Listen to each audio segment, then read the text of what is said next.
Good morning, and thank you very much for joining us. I am Yori Folani. Thank God it's Friday. Our guest this morning is Abubakar Udu Idris, MNI. Mr. Idris is a former head of service in Kebbi State. Good morning to you, Abubakar Udu Idris. Good morning. Thank you very much for making the time for us. To talk about President Tinubu's impending cabinet shakeup. If it was in the realm of speculation, well, it's sort of now sure because the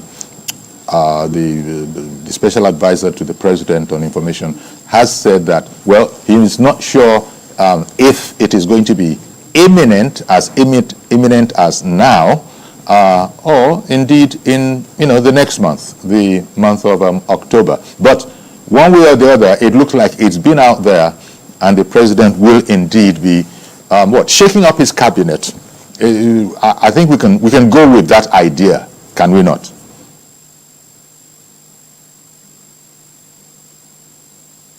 Yeah, I think the idea of reshuffling the cabinet is no longer a rumor.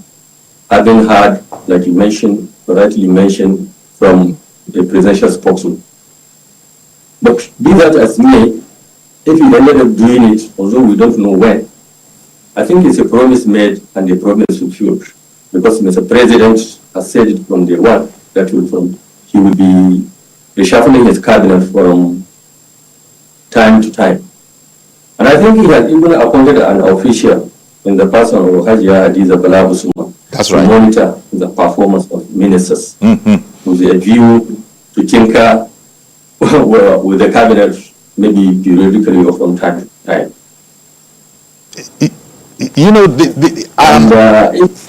Yeah. No, sorry, sorry for interrupting. Please continue. No, the point I was trying to make is that reshuffling of the cabinet is long overdue.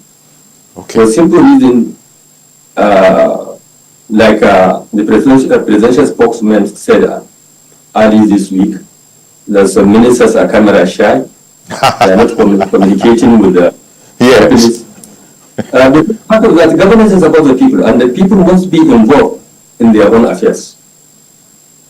Nobody will blow your trumpet, but you try to do it in the best way you can, because everybody is busy blowing his or her trumpet. Because the fact remains that this little is known about the performance of the administration, because I heard the presidential spokesman was saying that Mr. President has done a lot. Okay. But maybe because we are at the periphery of the Nigerian society, maybe people like us here don't hear very much about the performance of Mr. President. So I think it's good he tinker with the cabinet and bring maybe people who can effectively communicate with the general populace, so that we know where we are, where we hope to be. Indeed. I think it's important. Yes. So, about that last point, that point you brought up about some ministers allegedly being camera shy. It's you as person that said it. In fact, it was said from within the presidency that it has been observed that some of them are camera shy. That's not a thing, that's not a luxury, if that is the word, or shall we say a failing that can really be accommodated in that kind of a job. So for the moment, let us assume there are other criteria, no doubt, which the presidency will use in deciding who is to stay, who is to be reassigned, and who is to be excused from the cabinet. But should they have also taken these kind of things into consideration? That is assuming without conceding that everybody has done a good job, and it now comes down to the extent to which the public has heard from them. There are ministers that we hear from almost on a daily basis, and there are some that not very much, that we haven't heard from very much. Is their ability in the PR arena, is that something that maybe going forward people have to be looking at? How communicative is he? How expressive is he? what is the extent? Because the president was actually saying out there, go out there and tell them about the good work this administration is doing, that you are doing on behalf of this administration. I mean, to be that kind of prompting said to me that, there is a problem. Let me make this point very clear. In every country across the world, there are capable and incapable members of the cabinet. As much as we appreciate constant communication between the government and the governed, sometimes an effective minister, his performance, conduct, and relationship with the general public, including the press, will speak for him. But the fact remains that few Nigerians are happy with some of the members of the cabinet. You see, in other clients, there are three fundamentals that helps or consideration that help a leader to make informed decision about who to appoint to serve in a cabinet. Number one is capacity to deliver. Somebody with the capacity to deliver may not necessarily have knowledge of the subject matter, but we invite everybody that has the knowledge to help him deliver. And this is exactly what informs the support of most Nigerians, or a number of Nigerians, to Mr. President. Because given his precedent or antecedents, when he was a governor, or when he served as the governor of Lagos State, you find all characters, all shadow opinions, capable people that help him to deliver his mandate in Lagos. So we thought Mr. President would do this as President of the Federal Republic of Nigeria. But alas, there are people that are nondescript characters that are in the cabinet. In fact, some of us knew knew some of the ministers that came from our area or our zone. And in all honesty, a number of them have no reason to be in the cabinet based on their antecedents. Yet Mr. President appointed him for whatever reason. So the second thing that leaders look for to give people public service appointment is knowledge of the subject matter. Because you cannot lead when you don't know even the mandate of your agency or ministry. You have to have fair knowledge of the ministry, although even though one knows that technocrat does most of the job, but you need to push them. You need to motivate them. You have to have comprehensive understanding of your goal. You have to have goal, you have to have mission, you have to have target to achieve. Sadly, one of the last thing that leaders look is about loyalty. But some of our leaders misconstrue loyalty to be membership of a political party or commitments and achievement during campaign. Not knowing that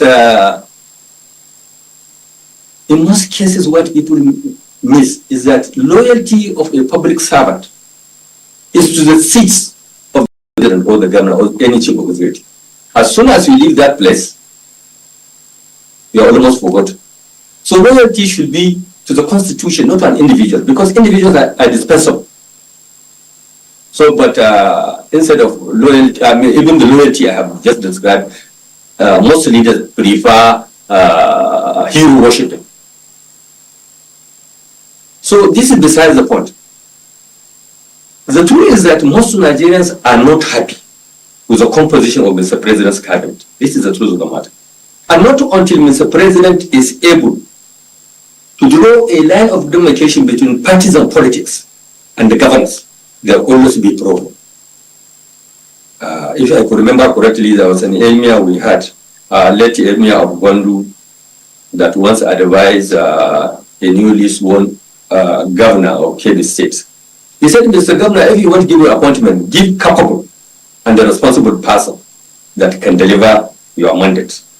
But those that you like, give them money. So we want a situation whereby Mr. President will look wide. There is no part of Nigeria where you don't have credible, responsible, capable people that you can rely upon to be given public appointment. So let him look wide and request the security agency and National Assembly to do detailed security clearance for anybody found worthy of appointment as a member of the Federal Executive Council. Because you don't need to be told. These are people, they're not extraterrestrial beings. We knew them, good or bad. But yet they passed security clearance, they were cleared by security agencies, they went to the National Assembly, some of them just bow and go because of the tradition in National Assembly. Even if you serve as a councillor in the local government, you are found worthy of appointment or federal appointment, you just bow and go. I think that culture should be reconsidered for the time being. But all this does not mean that there are no good people in the cabinet. And I believe Hajia Hadiza Usman, Bala Usman, maybe will give a comprehensive report, objective, on the performance of each and every minister in the cabinet. Since she was announced. And secondly, like I said, you see, governance is about service delivery. It's not about who you appoint. Like now, we here in the Northwest, anybody, regardless of where he or she come from, provided he can help in any way to mitigate insecurity in Northwest geopolitical zone, we welcome him. It's not a matter of somebody must come from any of our states. Please give appointment to somebody who can deliver the good. Because in the final analysis, the stewardship of Mr. President boils down is what he has brought on the table. It's not a matter of you appointed this one, you appointed this a friend and a member of my family and so on and so forth. But in the Northwest, what we lack is security of life and property, and security for our farmers to go to the farm. I always give this instance. You see, we here, as in the north, if our farmers can go to the farm, and the farm, in fact, they don't care what you do in government. So long as there's no security, there's always bound to be problem of say food security, physical security of people and their properties and so on and so on. But once you have security, and now that we are having a good rainy season, I don't think we will have problem of poverty, insecurity, and the higher cost of living. Okay. You know, I was just thinking, and thank you for that overview of the salient points, the things that need to be thought about in appointing anybody to this exalted position. But there probably is also the matter of political favors. In fact, I think one columnist I was reading was opining that, well, in the past 1 year, the president would have discharged his obligation to his political favors. So maybe he cannot get down to the business of selecting, people along the lines that you have been talking about, which might not have been necessarily possible initially.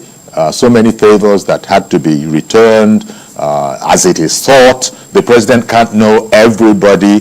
A number of people came up into the public space only as a result of, the announcement of their names.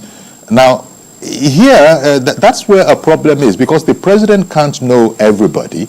And I don't know how, what you think about that particular area, because as you said, there will be good men and women everywhere in the country. And one would have thought that it would be the president's interest to actually have a pool of those best of the best from which to select. But now, a lot of Nigerians have made formed the opinion, and you said so in so many words, that we could have done better, and people are itching for a change. So, but going forward, there always will be this political consideration where somebody gets a slot, somebody has the privilege or the invitation to submit somebody, and you feel that you have to go ahead and do that because of their efforts, contributory efforts to the position that you now hold. It might be a governor, it might be the president. I agree with you, absolutely. There is, and there always must be political favors anywhere in the world. But then there's a limit to which you can bend to return political favor, because the interests of Nigeria and Nigerians are paramount, are more important than any other consideration. And I don't think we should tie ourselves to a situation whereby an executive will ask somebody to make a nomination. And if that person makes a nomination, then that is final. No. Okay. Ask him to make 3 or 4 or 5 to present 3 or 5 nominees, out of which he will make selection. And more importantly, security agents should be given free hand to clear or not to clear anybody, regardless of his or her contribution during electioneering campaign. You see, a situation whereby somebody is appointed as Federal Executive Council and the entire people of his state and zone are not comfortable with him because of his antecedents in public service. Yes. Or somebody who could be appointed a minister when we knew for a fact that he is incapable of performing. You see, there is this wrong notion that a lot of Nigerians make, that whosoever serves as a governor necessarily acquired requisite experience and expertise in leadership, which is not true. Because the truth of the matter is that most, with few exceptions, most governors are absolute monarchs in their states. Mm-hmm. Mm-hmm. In fact, there is a governor here in the north, after he finishes 8-year tenure. A friend was assessing him, he said, look at this guy. He was here for 8 years, he doesn't know politics and he doesn't know governance. Because a number of them are not here to learn, are here to give directives. Most governors are governing without even the executive council, talk less of technocrats in the service. So actually, there is need for scrutiny of individuals before they are appointed, because Nigeria and the mandate of Mr. President is more important than any other consideration. After all, Mr. President was elected based on mandate. A lot of people have a lot of hope and expectations from him, not to any minister. Because every minister that falters, the blame in the final analysis goes back to Mr. President, because he appointed him, he delegated his powers to him. And we want a situation whereby Mr. President will not have any attachment to any minister. You commit an offense, we are just sick and tired of looking over things or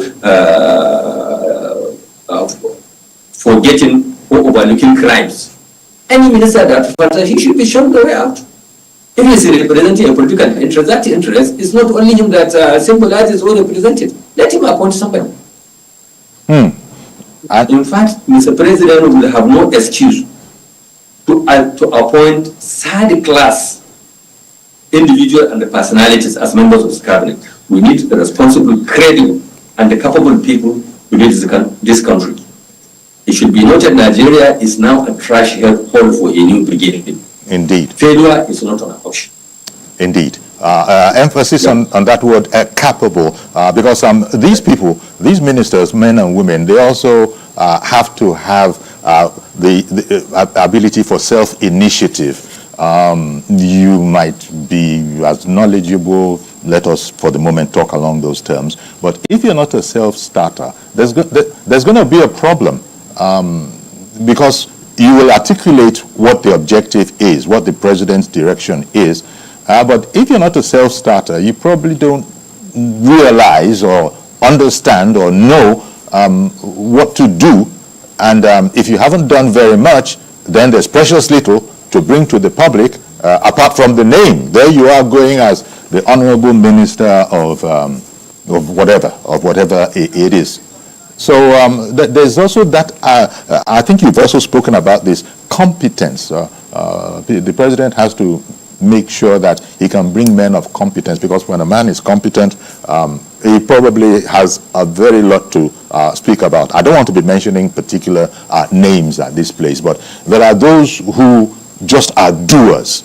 And I guess it might be easier for doers to come out and explain what they are doing. I have the first phone call on this program. Good morning, Reverend Dominic. Chief Yori, I don't know if you can hear me. The network is neither here or there. We can hear you very clearly. We can hear you quite clearly. Yori, I want to be fair to most of the ministers, or if not all the ministers. I want to be very fair. Yori, but can you hear me? Yes, we can. We can. Okay. I want to be fair to them. Why? Because I don't think Nigeria want to hear their voice. Nigerians want to see the result of what they're doing. This one thing, because everybody is not a spokesperson. Everybody is not minister of communications. But just like my friend Josh always says, that the last administration were not communicating well. I could beg Mr. President, who is a listening president, to bring back the man in the Ministry of Solid Mineral to become a minister of communication. Because that young man can communicate better than the now Minister of Communication. He knows how to use words. You have to convince people, whether rightly or wrongly, to believe in what they're doing. And that power, just like you're a journalist, you know what I mean. Communication is a skill. It's not just everybody. The young man in Ministry of Solid Mineral can do better than the one who is there now. Number two, Yori, I want to plead to Mr. President to cut down the cabinet. Yori, I want to give you this assignment. Do it as a national assignment. Don't look at anywhere. Just mention 10 ministers in this cabinet. Mention 10, just offhand. Please, I beg you. You don't need to answer questions, but answer this one. For national interest, you are a journalist of international repute. I want you from black and white to color television. Just mention 10 ministers offhand. It's not possible. I can only mention 3 or 4. I take the point. I take the point you're making, Reverend Dominic. I take the point that you are making, Reverend Dominic. Well, thank you very much for calling in. Well, you see, he started off coming back to you, Abubakar Udu Idris, coming back to you. The first point he made was that he wanted to be fair to the ministers and that perhaps people don't really want to hear from them. They really want to see the result of their work. But I might have retorted to him. That, look, I think the people in advertising, which is a business all about communication, say that, look, if you're winking in the dark, who knows that you are winking? You've got to be able to communicate what is going on. But Reverend Dominic, maybe you can see you can have a rationale for what he's saying. That saying, and again, I'll go back to advertising. Advertising will not agree with you. Even the best product needs to be advertised. Reverend Dominic has said that let their work speak for them. Well, as the president seems to be, going now by this intention to rejig his cabinet, it's not enough. You've got to also communicate clearly what you're doing. And if you're not comfortable with that, then there generally is a problem. But Abubakar Udu Idris, your thoughts on the contribution of that gentleman? Let me say this. I was privileged during the course of my service years to interview graduates that applied for position in the former Sokoto and the Kebbi State civil service. We usually divide the questions into 3. Normally, we ask you, why do you want to join us? or tell us about your firm. You do know what we are trying to determine that? Because a graduate is expected to have the capacity to communicate. So we just want to hear whether you know tenses in the first place. Can you communicate? Because an officer that cannot communicate cannot perform. That's one. And secondly, we ask you questions to find out that in the subject you, or in the based on the degree you claim to have. We ask you questions to determine whether you pass through the university or the polytechnic or whatever you claim to own their certificate. What we want to determine is to know whether or not you pass through the institutions you hold its certificate or the institution passed through you. And finally, we ask you the third leg of the question, that based on our own understanding, given the syllabus of whatever qualification you have, whether you venture out to read more than you are taught. That sort of question, we expect you not to have the answer. And when you tell us that you don't know, you get full mark. But if you know, then you are exceptional. But if you don't know and you don't admit that you don't know, you just parry the question and so on, trying to deceive us. That says a lot about your character. Because to admit you don't know is a sign that you are ready to learn. But when you try to parry the question and try to deceive us, you know you are a bad character. You will know immediately. Now, having said this, like I said at the commencement of this discussion, among Mr. President and members of his cabinet, there are good people, honest. You know, a lot of people don't bother. Is that nowadays we the Fulani, we said now that we don't have cows. You know, Fulani study their cows. Each cow has its own name. You can command it to do one thing or another. But now that Fulani don't have cows, they study people. Did you know there are people in each community from around the federation? When you give them appointment, those who knew them, they will just go home and sleep. They will say things will be done. That's one. And secondly, there are people that when we give them appointment, not even members of their family will be happy because they knew that that guy is either a group or incapable of delivering the goods.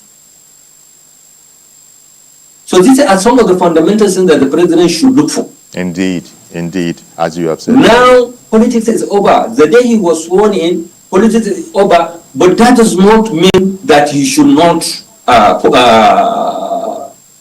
compensate those who help him. But now he should look for more. And the fact that, it's important for him to look beyond the APC. Okay. Because you see, in the course of one service year, in the course of service year, he should look for additional supporters. Look at the number of people that even cared to vote in the last presidential election. More people did not vote than those who voted. So let him look outside the box. All right. Let me just bring in the final analysis, what has he achieved? Okay. That will determine his political standing in the future. Okay. Yeah. Please let me bring in Peter in Magodo. Thank you very much for holding on, Peter. Go ahead, please. Yes. Good morning. Good morning, sir. Thank you for calling. Yes, first of all, I just want to complain about the attitude of our public officers. How on earth you will hear a public officer are supposed to be looking smart? They got to work. Every time they wear abada that they cannot even carry. Every time they are dragging with abada, they call themselves a faithful servant. You know, that's number one. In the whole, anywhere in the world, you see people on suit all the time. They are unfolding their suit to make sure that they are productive. In Nigeria here, we are not being productive at all. We are just here. We are just half of them are just in politics to better themselves instead of transferring words to the public. If we continue like this, to use the appointment to settle my brother, to settle my cousin, to settle my political associate, we'll continue to dance round and round till the day we will say, okay, enough is enough. And the corruption in the system is too much. The corruption is too from top to bottom. Everywhere is corrupt. The day we will just come together and say, okay, let us forgive. In fact, let them forgive everybody that is in prison. Let's start afresh. Because they can't be seeing a politician stealing 80 billion and going free. Then somebody will beat somebody or steal eyeglass. Then the person goes to 10 years imprisonment. It doesn't make sense. This is Nigeria. We need to change our attitude if we must move forward. All right. The area of coming to politics to consume, to better your own family, to steal money that will better your children's family. I think the time will come when all these things will end. Thank you. Thank you very much, Peter. Abubakar Udu Idris, we'll just take a short break now. Please stay with us. We'll be right back to continue with this conversation.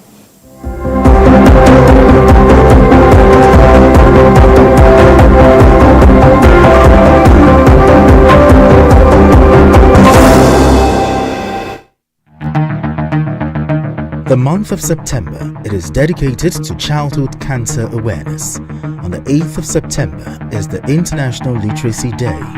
On the 9th of September is the International Day to Protect Education from Attack.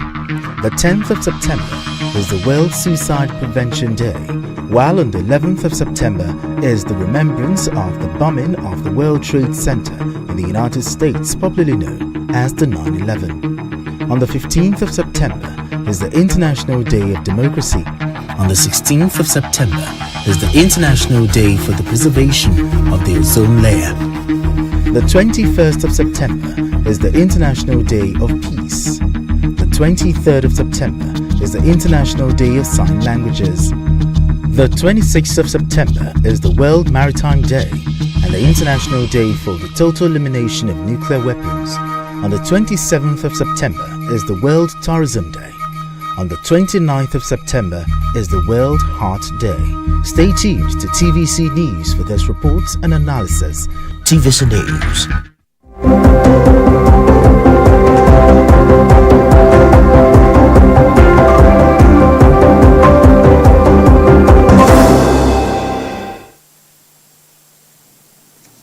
Welcome back, and in case you just joined us, our guest is the former head of service in Kebbi State, Abubakar Udu Idris. We thank him for making time available for us this morning. I think Agba Eze, if I got that right, is on the line right now. Good morning. Good morning. Hello. Good morning, Uncle Jerry. Good morning, sir. Okay, go ahead, please. Yes, yes, sir. In the first place, I am glad the president has finally decided to reject his cabinet, because this has been a concern to some of us who worked for him and who want him to succeed and who want Nigeria to succeed. But there is a very important and salient fundamental issue I'd like to bring up. His cabinet now is like the most populated ever. Okay. In the history of our programs, almost 50 ministers or thereabout. But some of us from 40 something, I think 40. A bit taken aback that in the number of 50 ministers, only 5 are from Southeast. And there is a general convention in the democracy of our country, especially during this dispensation. After giving ministerial slots per state, they later give one, maybe to represent the geopolitical zone. I think the Southeast is the only zone the president didn't give that help. And I want to plead with him for the sake of inclusivity, for the sake of national integration as provided under Section 15 of our Constitution, political objectives, under the fundamental objective directive principles of state policy under Chapter 2 of our Constitution, to look at that matter for national integration and inclusivity. And Section 14 also talk about federal character, so that some of our people, some of us who come from that zone, who work for APC, who are supporters of the president, can be able to beat our chest and tell our people, you can see nobody is marginalizing you, because if you look at that issue, it seems to tilt towards that coloration of marginalization. That's just my issue. And I think I want to plead with him to mitigate that defect this time around. Okay. All right then. Thank you very much. Okay. You heard that. What would be your comment? Because let me maybe respond with a few sentences to the last person that spoke before this one. He brought up a topic that maybe we can't finish today. But let me say this. There's well-grounded rumor and the allegation that even the nomination, appointment and clearance, whatever, at both Senate and security level is riddled with corruption.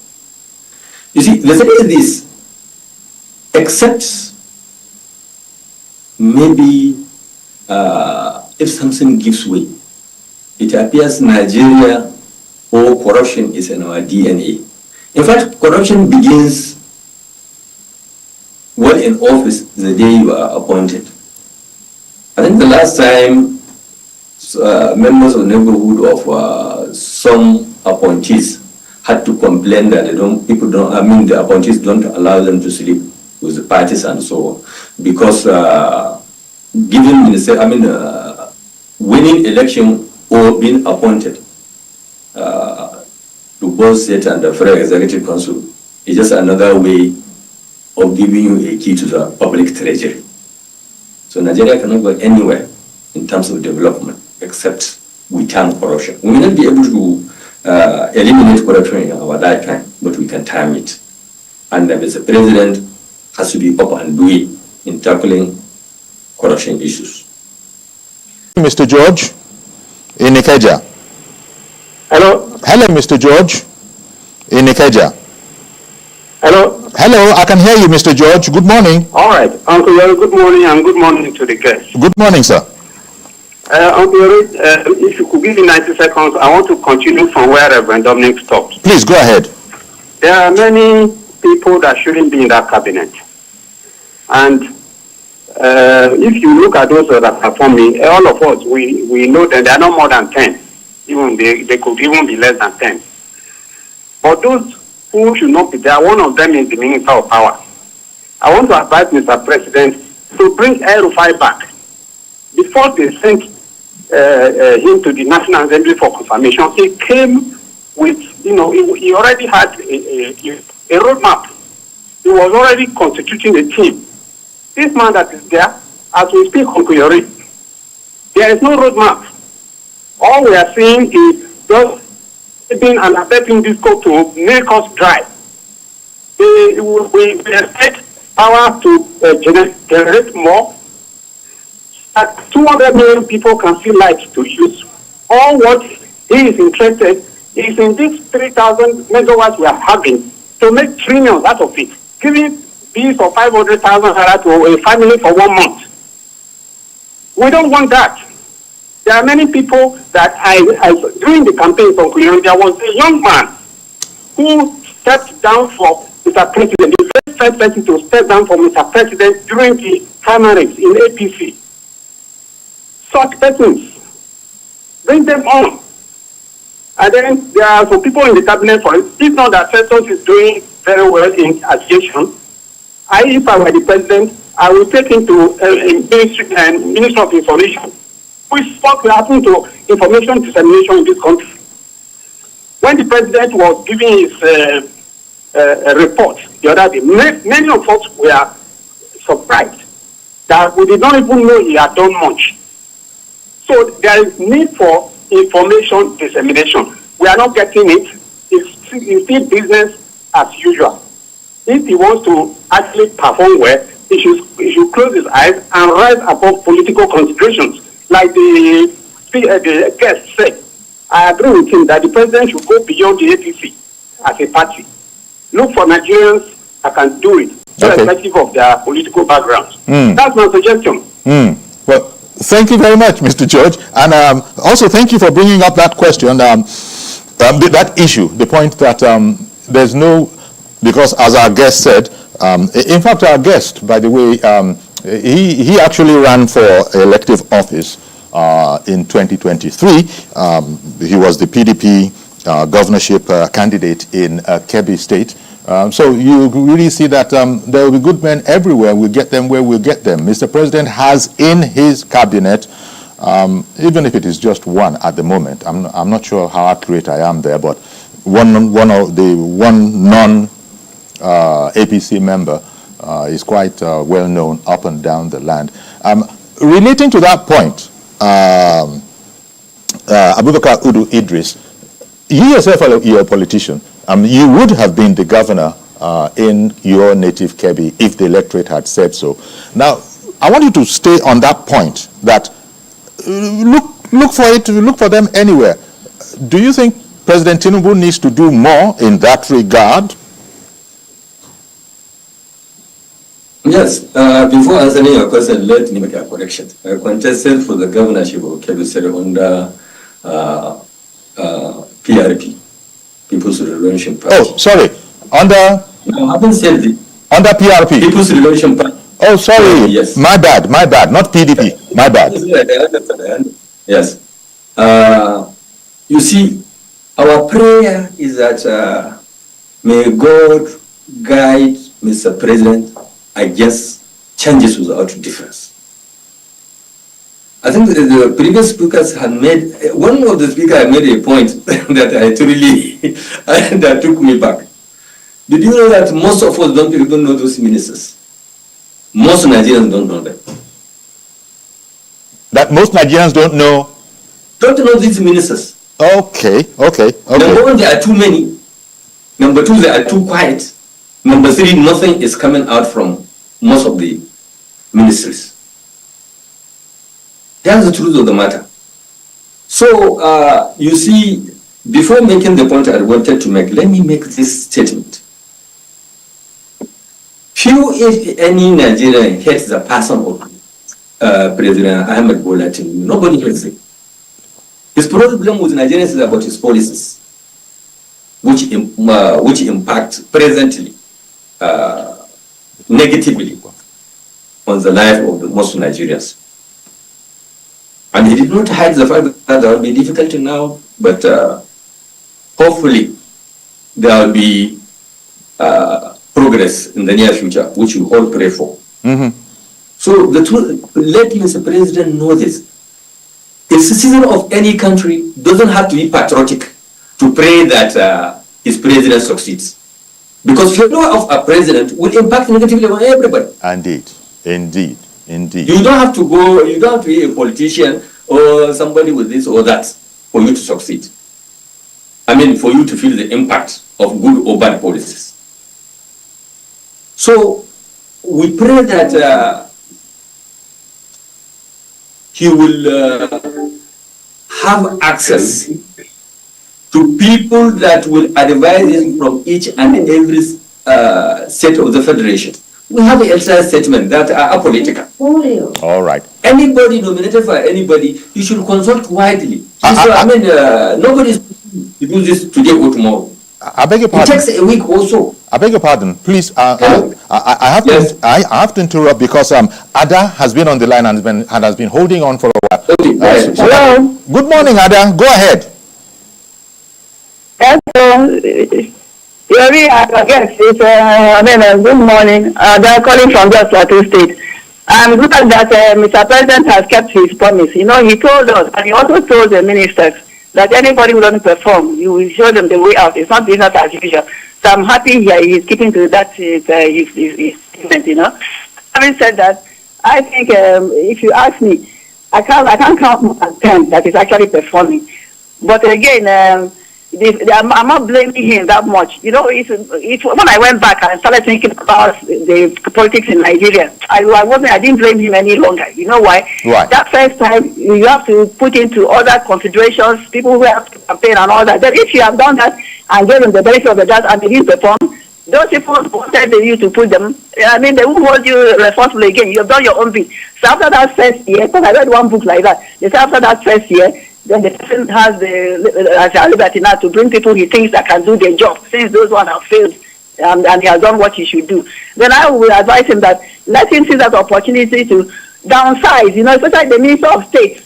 After one of them told us, the aviation one told us that it's not even constitutional. So let's let him use that opportunity to drop them, the Ministers of State. And we don't need them. Let us have 36 ministers, and then the FCT, 37. It is becoming too bogus, if you ask me. So that's the way to go about it. So this time around, if they're getting them, let him get people who can do their job, and also tell them if they cannot do it within 1 year, they'll also go. Let them continue going like that until we get the right people. Or it's let's not for Nigeria. Well, thank you very much.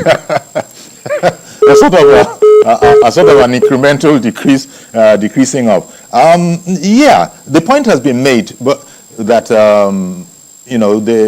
many people consider that we have too many ministers.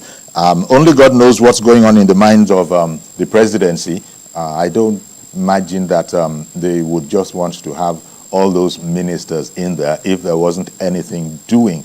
So I don't know. Do you have any thoughts on that? The presidency would know how many ministers it requires, knowing that everything is tight and we don't have funds to waste. We don't have resources to waste.